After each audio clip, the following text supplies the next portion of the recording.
Bonjour, je suis Caroline Goulard. J'ai créé 2 entreprises dans le domaine de la visualisation de données. Je travaille depuis plus de 10 ans à créer des ponts entre les humains et les données. Et on se retrouve aujourd'hui pour un nouvel épisode de The Bridge, le média d'Artefact qui démocratise la connaissance des données, de l'intelligence artificielle. Aujourd'hui, je suis avec Maxime Marambo. Maxime, bonjour. Bonjour. Maxime, est-ce que tu peux te présenter? Oui, donc je suis le Chief Digital and Data Officer chez Sodexo. Donc pour rappel, Sodexo, c'est une entreprise B2B qui fait du service de food et de FM auprès des entreprises et qui a une stratégie actuelle de migrer vers l'accroche auprès des clients corporate, mais beaucoup plus proche du consommateur. En tant que CDO chez Sodexo, j'ai donc 3 grandes missions. La première, c'est de mettre à disposition des produits digitaux et data auprès de nos consommateurs et de nos collaborateurs Sodexo. La deuxième, c'est la mise en place d'operating models digitaux et data au sein, en particulier, de nos régions. Et la troisième, la mise en place de plateformes technologiques, digitales et data, permettant la mise à l'échelle de nos produits data et digitaux.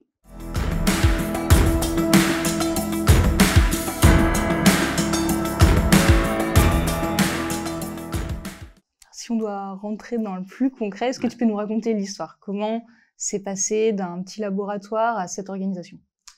Donc Sodexo a commencé sa transition data il y a à peu près 5 ans, avec la mise en place d'un data lab. Donc c'était une volonté de notre comité exécutif de recruter un certain nombre de talents externes pour démontrer au sein de l'entreprise quelles étaient les opportunités autour de la data. Donc on a une dizaine de collaborateurs qui ont rejoint Sodexo et qui ont commencé à travailler, donc je faisais partie de ces équipes-là, commencé à identifier quelques use cases sur lesquels on pouvait apporter de la valeur grâce à la data.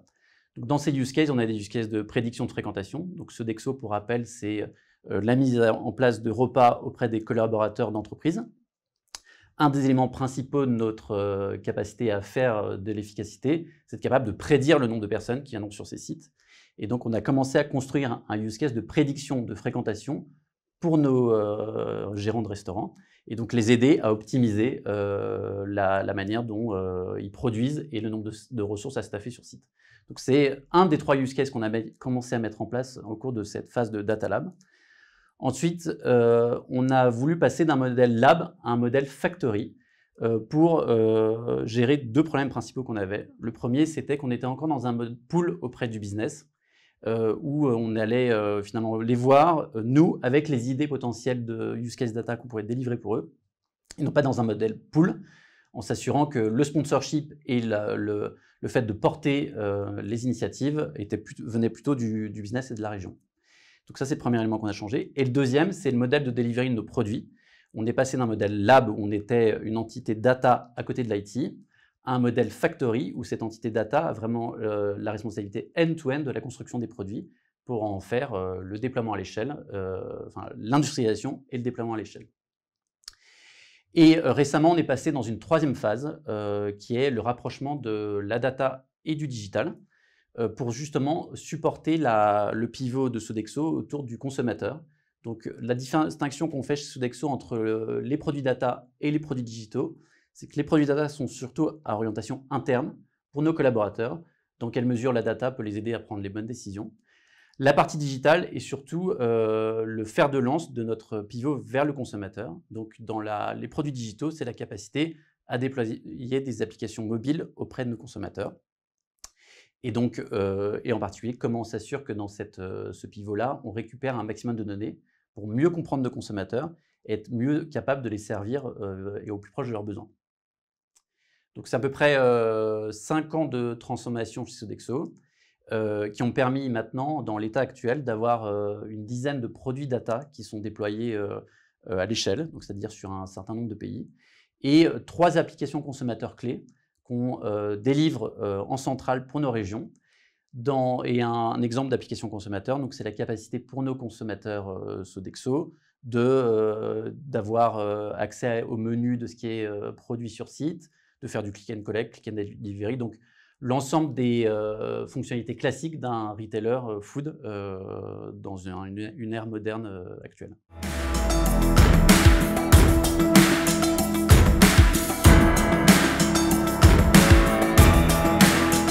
Qu'est-ce que ça vous amène d'avoir cette application qui est dans les mains des consommateurs?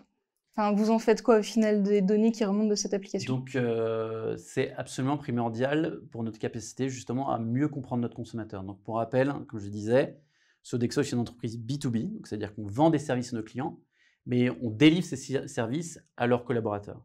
Donc, notre enjeu, c'est par la compréhension fine des besoins des consommateurs. Donc, le premier élément pour comprendre les besoins des consommateurs, c'est d'avoir une compréhension très fine et digitale de leurs transactions, de donc, ce qu'ils ont acheté, ce qu'ils aiment moins, de leur retour positif ou négatif sur les services Sodexo, pour aller chercher deux types de poches de valeur. La première, c'est la capacité à avoir des offres, des services qui correspondent exactement au segment de consommateurs de nos clients. Donc, typiquement, un consommateur très white collar dans un environnement urbain, on va comprendre finement quels sont ses besoins et donc avoir une offre de food très spécifique à ses besoins, qui va être différente forcément d'un collaborateur plus blue collar en province. C'est vraiment la capacité à aller dans un niveau de finesse beaucoup plus granulaire et de la compréhension de leurs besoins en tant que consommateur. Donc, démontrer auprès du client qu'on a la bonne offre qui correspond aux besoins du consommateur. Et le deuxième élément, c'est que pour nous, en tant qu'entreprise Sodexo, ce lien direct avec le consommateur, c'est un vivier de valeur important pour être capable de le satisfaire, mais aussi potentiellement de lui vendre des services ou des éléments supplémentaires qu'il n'aurait pas forcément achetés. Donc vraiment commencer à faire de la personnalisation auprès de ses consommateurs, encore une fois dans une logique très similaire à ce qu'on peut observer dans des retailers food classiques et plus modernes, je dirais. Donc vous pouvez faire le menu type d'un white collar à Paris. Exactement, voir le menu type d'un white collar sur un site spécifique à Paris. Donc c'est vraiment la capacité à, par la compréhension fine des usages et des besoins des consommateurs, être très proche de leurs attentes et donc les satisfaire, mais également satisfaire nos clients, puisque encore une fois, c'est un élément très important de notre modèle financier. J'imagine que ça reboucle sur l'anticipation des stocks, sur la gestion prédictive. Tout à fait. Et donc le fait d'avoir accès à ces données de consommateurs à l'échelle, c'est aussi une manière pour nous, en tant qu'entreprise Sodexo, d'optimiser notre efficacité opérationnelle. Donc d'être en capacité effectivement de mieux comprendre quels sont nos nombres de consommateurs sur site, ce qu'ils vont manger, donc produire en conséquence. D'être capable aussi de comprendre plus finement quels sont les produits qui seront achetés en priorité, donc quels sont les produits qu'on doit acheter nous en priorité en tant auprès de nos fournisseurs. Et la capacité aussi d'affiner le prix des produits en fonction de la compréhension fine de la demande sur site et de la prédiction de cette demande sur site. Et vous avez pu mesurer des résultats en termes de moins de gaspillage, meilleure rentabilité des offres? Donc, un des KPI intéressants qu'on regarde, c'est notre baisse du waste, donc de gaspillage alimentaire. Sodexo a effectué plus de 30% de baisse de gaspillage alimentaire depuis 4 ans. Et un des drivers principaux, c'est cette capacité à mieux prédire la fréquentation, donc mieux prédire les usages et les besoins de nos consommateurs, et donc mieux produire en conséquence. Et cette connaissance de ce qu'aiment manger les gens selon leur environnement de travail, au final, c'est limite quelque chose que vous pourriez revendre. Si on veut ouvrir une chaîne de restaurants juste à côté d'un grand site, est-ce qu'on peut venir vous voir pour avoir des conseils de menu? Une des décisions qu'on a prises en tant qu'entreprise Sodexo, c'est de favoriser l'usage de la donnée pour Sodexo. Donc on n'a pas de cas d'usage de revente de données, parce que pour nous, c'est encore une fois le vivier de valeur de cette donnée, il est principalement pour Sodexo. Et la capacité de revendre cette donnée serait une valeur très faible par rapport à ce qu'on récupère en usage interne. Et du coup, le courant du télétravail, la sortie du Covid, vous l'avez vu dans vos utilisations? Donc ce qui est intéressant effectivement, c'est que le Covid a correspondu à notre période d'accélération en termes de transformation data digitale et nous a permis de mieux réagir au changement des comportements, des usages de nos consommateurs sur deux axes principaux. Le premier, c'est finalement le fait par la meilleure anticipation et par la meilleure prédiction, la meilleure analyse fine de la fréquentation, l'amélioration de notre prédiction de fréquentation sur site et donc la capacité de mieux produire en fonction des jours de semaine, typiquement où il y a plus ou moins de demandes et plus ou moins de fréquentation. Donc ça, c'est le premier élément plus sur l'efficacité opérationnelle. L'autre élément, c'est que le fait d'avoir un lien direct avec nos consommateurs via nos applications digitales, c'est aussi créer la capacité de créer des potentiels d'achat en dehors du contexte de l'entreprise. Et typiquement, en France, on a mis en place une application qui rejoint l'offre Sodexo restaurant et l'offre Sodexo Benefits and Rewards, donc qui est le chèque restaurant sur site, qu'on peut utiliser auprès de restaurateurs. Donc la capacité finalement à avoir une offre complète auprès du consommateur et s'assurer que via nos canaux digitaux, on puisse distribuer cette offre complète entre le moment où le consommateur est sur site et le moment où le consommateur est chez lui et donc va aller utiliser ses chèques restaurants auprès de commerçants autour de chez lui.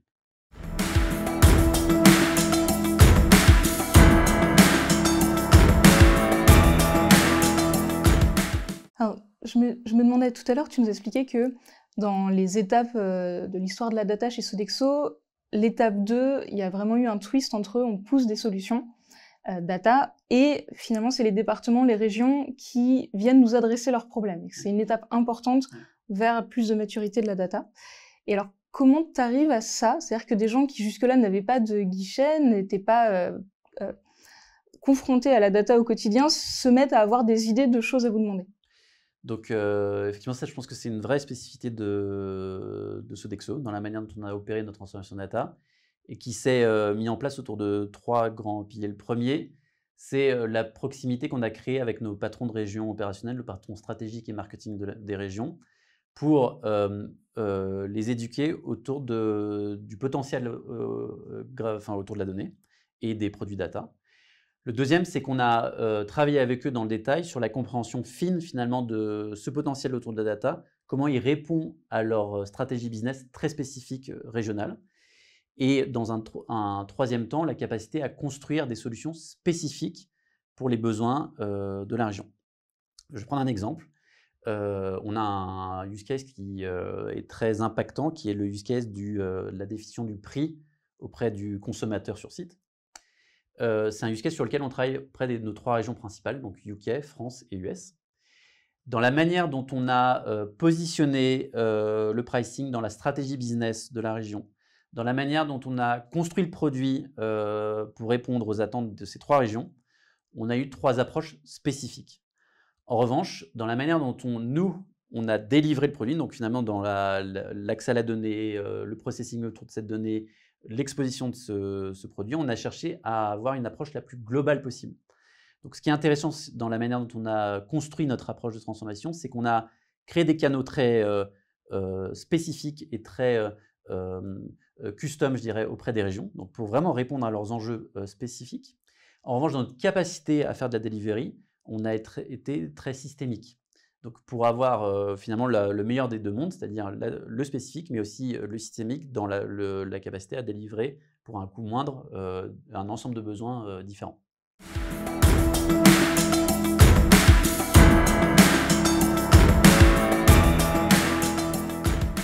Si on prend un exemple concret, vous êtes avec un patron de région, il vous explique qu'il a tel problème. Par exemple, ça peut être quoi un problème type d'un patron de région? Un problème type d'un patron de région, c'est des enjeux de rentabilité, des enjeux d'attractivité auprès des consommateurs, des enjeux de vente et de rétention de clients. Donc, il va vous dire, voilà, j'ai ces problèmes-là, j'ai besoin de savoir mieux ça et ça. Et vous allez essayer de faire matcher ça avec les autres patrons de région, ce qu'ils vous ont dit, pour essayer de proposer une solution qui a un socle transverse et néanmoins qui répond aux problématiques de votre patron? Alors, c'est une approche différente. C'est auprès de chaque patron de région, on va justement comprendre leurs priorités. Donc, la France peut être plus orientée sur l'efficacité opérationnelle, les US plus sur la croissance, le UK plus sur la rétention et la vente. On va, avec chacun de ces patrons de région, définir quels sont les quelques produits data qui peuvent répondre à ces enjeux-là. Et on va vraiment, dans la perception du patron de la région, construire une solution spécifique à leurs besoins. En revanche, on va identifier entre les différents produits des éléments qui sont similaires d'un point de vue global, et donc construire une plateforme qui permet de répondre d'une manière générale à leurs besoins, mais dans l'expression du produit, le produit sera très spécifique aux besoins de la région. Donc, encore une fois, c'est vraiment partir d'un besoin spécifique, remonter ce besoin et le comprendre d'une manière systémique, et donc avoir une approche très systémique dans les delivery, et revenir auprès de la région avec une réponse à ce besoin spécifique. Donc, C'est vraiment cette relation très forte et intriquée entre les priorités business et la delivery data digitale qui fait qu'on a pu créer une relation très forte auprès de ces régions.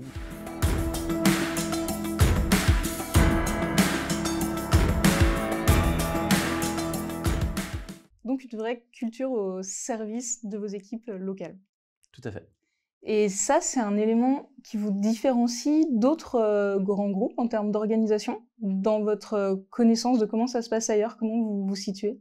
Donc, effectivement, c'est un élément assez différenciant dans notre positionnement par rapport à d'autres grands groupes, parce qu'on a un modèle de delivery central. Donc, c'est-à-dire on a une équipe digital data qui va construire l'ensemble des produits pour le monde entier, dont j'ai la responsabilité, mais un modèle de relation métier local. Donc, on va demander aux régions d'identifier un mini CDO pour chacun des grandes régions, qui va porter pour la région les priorités business. Donc, vraiment, la proximité très forte entre stratégie business et priorité digital data. La capacité à aligner la région sur ces priorités-là et la capacité aussi également de la région dans la mise en œuvre et le déploiement des produits et la gouvernance associée. Donc finalement, c'est vraiment un modèle hybride entre un modèle centralisé et un modèle décentralisé. Parce que nous, on garde en centralisé la delivery pour avoir une masse critique, pour s'assurer qu'on fait des économies d'échelle. Mais en revanche, dans la relation fine avec le business et la capacité à prendre des engagements en termes de déploiement, d'impact, c'est vraiment la région qui est responsable. Donc, c'est vraiment ces éléments-là qui sont très spécifiques à Sodexo.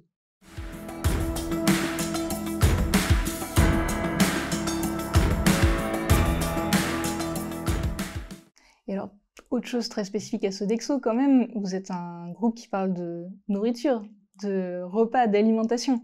Et alors, en dehors des données de performance financière, de rentabilité, d'opération, quels sont les types de données avec lesquels vous avez à vous confronter qui sont vraiment spécifiques à votre domaine, la nourriture? Donc, forcément, les données de recettes.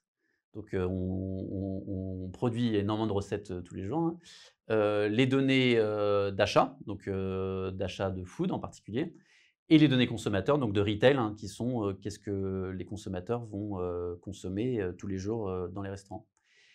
Ce qui est intéressant, c'est que ces données, elles sont très locales, puisque la consommation, les besoins de nos consommateurs vont être très différents d'une région à l'autre, enfin d'un pays à l'autre, hein. Et même au sein d'un pays, comme je l'expliquais tout à l'heure, la compréhension fine du besoin du consommateur va faire que le type de recette qu'on va produire sur site va être différent d'un site à l'autre. Également, la différence qu'on va opérer sur la manière dont on achète nos produits. Les produits qu'on va acheter entre différents sites peuvent être très différents du point de vue puisqu'on va acheter des produits très locaux. Donc ce qui est intéressant, c'est cette granularité très fine de la donnée et cette localisation très fine de la donnée. Et en même temps, une volonté d'avoir une approche systémique pour pouvoir comparer un site par rapport à l'autre, pour pouvoir comparer une région par rapport à l'autre.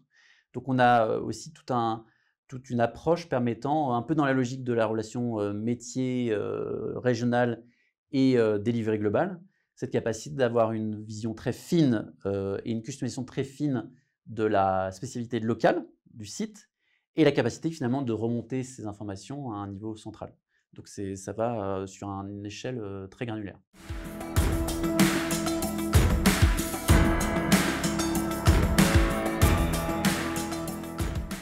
J'imagine que ça peut aussi vous aider, ces données, à mesurer l'impact environnemental, que ce soit la consommation des gens ou de vous, votre propre impact en tant qu'entreprise.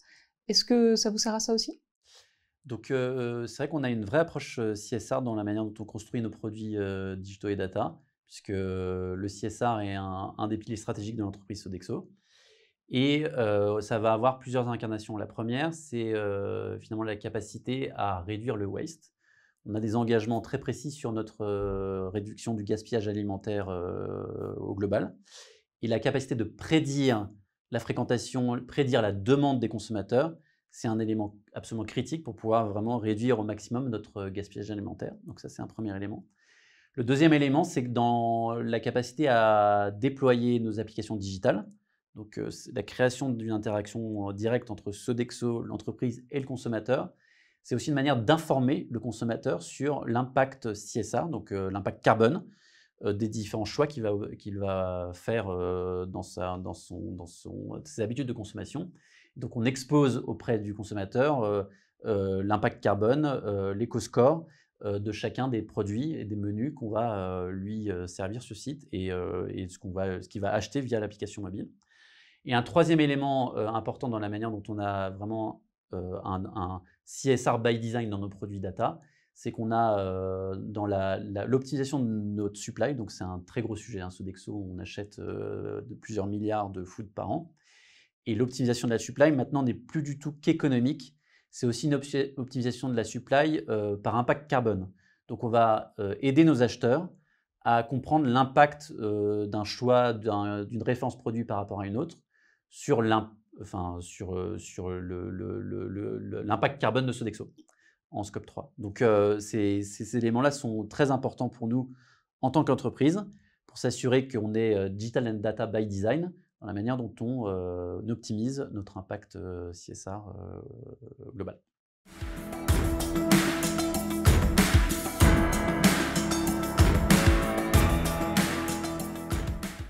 Est-ce qu'il y a des difficultés que vous rencontrez par rapport au sourcing des données?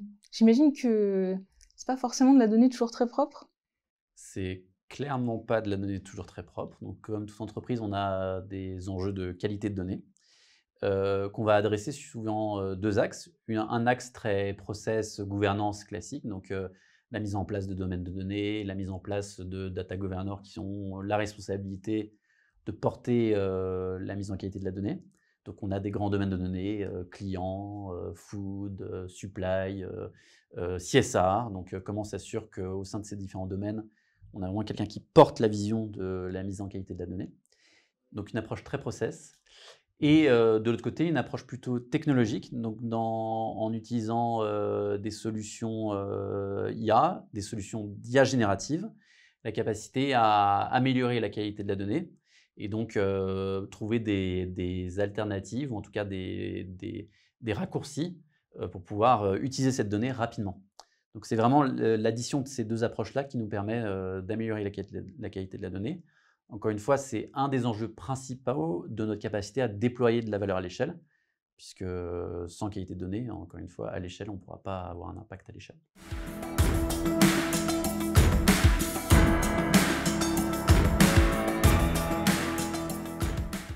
Donc, tu viens de nous donner un très bon exemple d'usage de l'IA générative chez vous, qualité de la donnée. Est-ce qu'il y a d'autres usages de ces IA génératives chez Sodexo? Oui, et donc on est en plein dans notre transformation autour de l'IA générative. Déjà, on a un premier élément important dans la manière dont on a approché le sujet, c'est qu'on a porté un message le plus clair possible auprès de nos collaborateurs sur finalement les do's and don'ts autour de l'IA générative, puisque ça crée beaucoup d'opportunités, mais ça crée également pas mal de risques, en particulier sur la perte de l'ownership de données sensibles pour Sodexo. Donc, dans quelle mesure on peut ou ne peut pas, on ne peut pas d'ailleurs partager de données sensibles auprès de OpenAI en particulier. Donc ça, c'est le premier élément, mais qui est plutôt le chapeau au-dessus de notre approche. Et puis après, on a plusieurs cas d'usage qu'on est en train de mettre en place. Donc un des premiers, c'est effectivement tout ce qui est orienté autour de la qualité de la donnée, l'enrichissement de la donnée, la transformation de données non structurées en données structurées. Donc un bon exemple, sont nos contrats. Les contrats qu'on a avec nos deux entreprises, nos clients, c'est des données bien évidemment non structurées, donc c'est des contrats Word. Comment on passe, grâce à une IA générative, à une donnée structurée qui nous permettent d'extraire de ces contrats les SLA, les prix, toutes les clauses contractuelles importantes pour pouvoir les traiter par nos systèmes derrière. Donc ça, c'est un premier élément. Deuxième élément autour de l'usage de GenAI dans la logique d'optimisation de l'efficacité de nos développeurs. Donc ça, c'est un des éléments les plus importants et qu'on voit le plus régulièrement auprès d'autres entreprises qui ont un socle de développeurs important, sur lequel on commence déjà à avoir des impacts. Donc ça, c'est vraiment intéressant de voir que ce soit dans la manière dans l'usage qu'en font les développeurs, on a un vrai impact rapide. Et on est en train d'identifier d'autres cas d'usage, en particulier auprès de notre efficacité commerciale, Donc finalement, la capacité d'utiliser une IA générative pour comprendre les données Sodexo, mais aussi des données externes, et donner un type de cockpit auprès de nos vendeurs pour qu'ils comprennent quels sont les bons prospects à aller voir en fonction de nos ambitions de croissance, de typologie de marché. Et donc voilà, pour vraiment aider nos vendeurs à être beaucoup plus efficaces sur leur phase de prospection. Sur le travail des développeurs, quel impact vous constatez? Deux impacts importants. Le premier en termes d'efficacité. D'efficacité rapide, en particulier sur des phases de documentation et de testing. Et le deuxième, sur l'engagement des équipes de dev, parce que c'est un des rares moments récents où il y a une vraie transformation potentielle de leur travail, et surtout la simplification ou l'automatisation de la partie la moins intéressante du job de développeur. Et c'est une manière aussi pour eux de vraiment avoir une réflexion sur leur ways of working. Donc on voit un engagement super intéressant des équipes qui sont très demandeuses à l'utilisation des solutions proposées par Git et Microsoft. Et donc moi je trouve ça très impactant pour nous.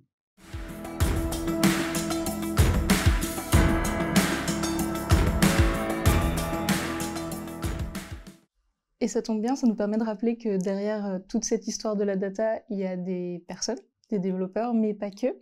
Quels sont les profils que tu as recrutés pour cette transformation? Alors déjà, ce qui est intéressant, c'est de regarder un peu la croissance des équipes Digital Data chez Sodexo. On est passé d'une dizaine de collaborateurs, donc quand j'ai rejoint Sodexo, à peu près 200 personnes, avec un mix important interne-externe, mais voilà, en termes de capacité de développement et de porter l'ensemble des objectifs Digital Data, c'est à peu près 200 personnes. Et au cours de cette croissance, on a 3 grands types de profils qu'on a dû attirer. Le premier, c'est vraiment des profils produits. Donc on a eu un souci très important sur l'approche produit chez Sodexo, et donc la capacité d'attirer des talents de très bonne qualité sur une vraie approche produit dans un vrai rôle de PM, donc product manager. Donc vision produit, exécution de ce produit et obsession finalement de l'impact du produit. Donc c'est ce premier élément. Deuxième élément, c'est sur des profils plus tech. Donc, on a que ce soit tech, data science, machine learning, mais aussi tech, data engineer, software engineer. C'était assez nouveau chez Sodexo, puisque Sodexo, c'est bien évidemment une boîte de services qui a peu développé ses propres produits. Et donc, on a eu tout un chemin sur l'attractivité de Sodexo pour ce type de profil. Et maintenant, on est en capacité, parce qu'on a une taille critique, parce qu'on a une vraie volonté de continuer à grandir, une vraie vision sur le long terme, à continuer à attirer des talents de très bonne qualité. Et le troisième type de profil, c'est des profils plus de transformation, en particulier de transformation business, donc qui sont des profils qui sont soit sous ma responsabilité ou soit sous la responsabilité justement des régions. Donc qui sont vraiment des rôles absolument critiques dans la phase dans laquelle on est, puisque ce sont les rôles qui permettent de connecter la construction du produit avec son impact à l'échelle. Donc vraiment être en capacité, par exemple, sur un sujet de prédiction de fréquentation sur site, d'avoir le produit et d'en assurer le déploiement auprès de chacun des site managers, d'en assurer l'usage, d'en assurer l'amélioration continue, le retour précis des site managers auprès des équipes de développement. Donc tous ces rôles de transfo, de business ownership, sont des rôles qui sont absolument critiques dans notre phase actuelle et qu'on a effectivement commencé à recruter assez significativement au cours des derniers mois. Comment ça s'est passé l'intégration de ces nouveaux profils dans l'organisation? Comment tu fais en sorte que c'est pas des gens avec une autre culture qui arrivent dans une boîte qui n'a rien à voir, et qu'est-ce qui a fait le lien? Donc ça a été compliqué, mais on a eu quelques succès autour de ce sujet-là. Déjà, le premier élément, c'est qu'on a cherché dans la première phase Data Lab, dans la phase Data Lab et dans la première phase Factory, de recruter des profils techniques à très fort potentiel. Donc on a réussi à tirer sur la vision qu'on portait autour du Data Lab et qui s'est réalisée, donc le fait de grandir, d'avoir un impact significatif pour Sodexo.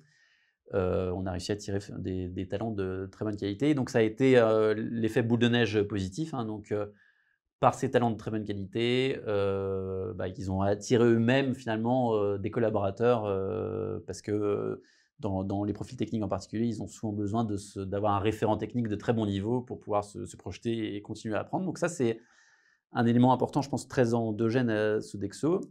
L'autre élément aussi important dans la manière dont on a réussi à attirer nos talents, c'est que Sodexo a une culture d'entreprise très entrepreneur et très basée sur l'empathie. Donc pour des profils tech qui ont envie d'avoir un impact, mais qui ont aussi envie d'avoir un écosystème de gens qui ont envie de comprendre quand même la différence qu'ils apportent, ça a eu beaucoup de valeur finalement dans notre marque employeur, de capacité à attirer des talents de bonne qualité. Maintenant, on voit qu'on a passé un pivot on commence à être un peu plus connu dans le marché data digital, en particulier en France.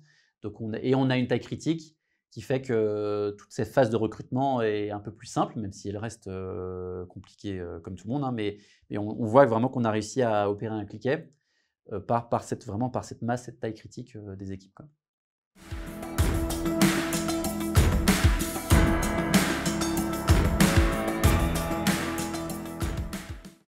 Toi, à titre personnel, qu'est-ce que tu as appris? Est-ce que tu as changé pendant toute cette aventure Sodexo? Alors, j'ai forcément beaucoup appris. Le premier élément, c'est l'obsession de la priorisation, d'être en capacité d'avoir quelques sujets qu'on va délivrer d'une manière complète, quoi, end-to-end, du design du produit jusqu'à l'impact qu'on peut mesurer et la maximisation de l'impact. Deuxième élément, c'est l'importance de la proximité business et vraiment sur l'ensemble des couches de l'organisation, du patron du patron de Sodexo, hein, jusqu'à l'opérateur, par la compréhension fine, encore une fois, de la manière dont on connecte notre transformation digital data avec les enjeux de chacune de ces couches. Parce que sans un engagement fort et un alignement très fort avec les priorités business, il n'y a pas de valeur. Et troisième élément, c'est vraiment la force du collectif et l'importance d'avoir une équipe très engagée et très engagée dans des modèles le plus agiles possible. Encore une fois, dans une organisation comme Sodexo, c'est une organisation qui n'est pas agile à l'échelle, qui apprend l'agilité. On est un des vecteurs les plus importants du fait de faire apprendre à Sodexo l'agilité. Mais vraiment, on est dans les principes de l'écosystème digital data, d'avoir une équipe engagée, autonome, qui sont responsables de ses actions, de son impact. C'est quelque chose que j'ai appris sur ces 5 dernières années. C'est aussi une manière, finalement, d'autonomiser au maximum l'ensemble de l'organisation digital data pour avoir un impact et finalement que les choses puissent avancer le plus rapidement possible. Donc ça, c'est vraiment un élément très important dans la manière dont je manage cette équipe.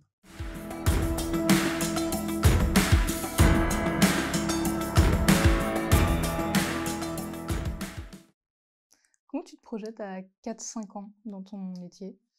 Ça sera un métier très régional.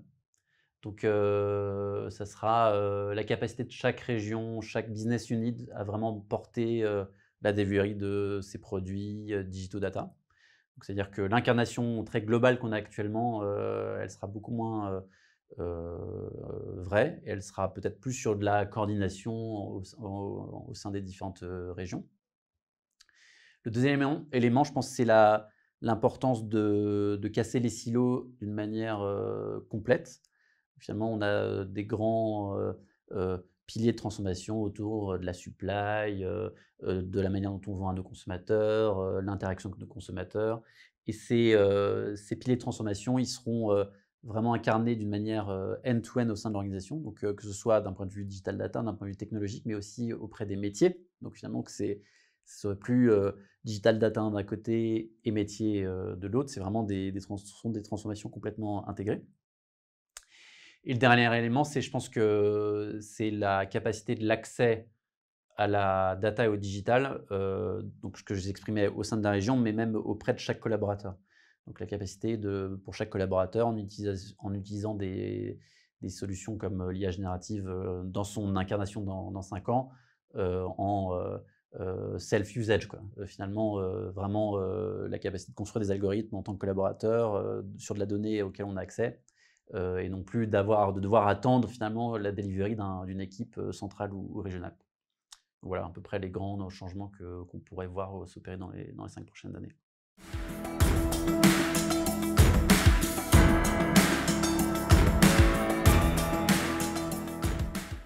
Moi, j'ai une dernière question pour toi. Qu'est-ce que tu nous recommanderais de lire, de regarder, d'écouter si on veut creuser sur ces sujets? Alors moi, j'ai un bouquin que j'ai trouvé absolument passionnant et qui est très lié à ce que j'expliquais sur l'importance de l'agilité dans une boîte comme Sodexo. C'est Turn the Ship Around. Donc c'est un commandant de sous-marin qui raconte son histoire où il prend la responsabilité d'un sous-marin qui doit amener en efficacité opérationnelle, en quelques mois, alors qu'il ne connaît rien de la technologie sur le sous-marin. Et il transforme un modèle très pyramidal où le commandant, historiquement, était celui qui connaissait le sous-marin dans ses moindres détails et l'ensemble de l'équipage était un équipage d'exécutants, à un modèle où finalement il s'appuie sur son équipage pour qui porte l'expertise et que lui ait un modèle d'organisation où les problèmes sont remontés petit à petit sur la chaîne de commandement et que ça lui permette d'avoir beaucoup plus d'autonomie des équipes et donc d'engagement et d'efficacité au global dans l'exécution de leur mission. Maxime, merci beaucoup pour ta participation. J'espère que cet épisode vous a plu. On se retrouve très bientôt pour un nouveau numéro de The Bridge.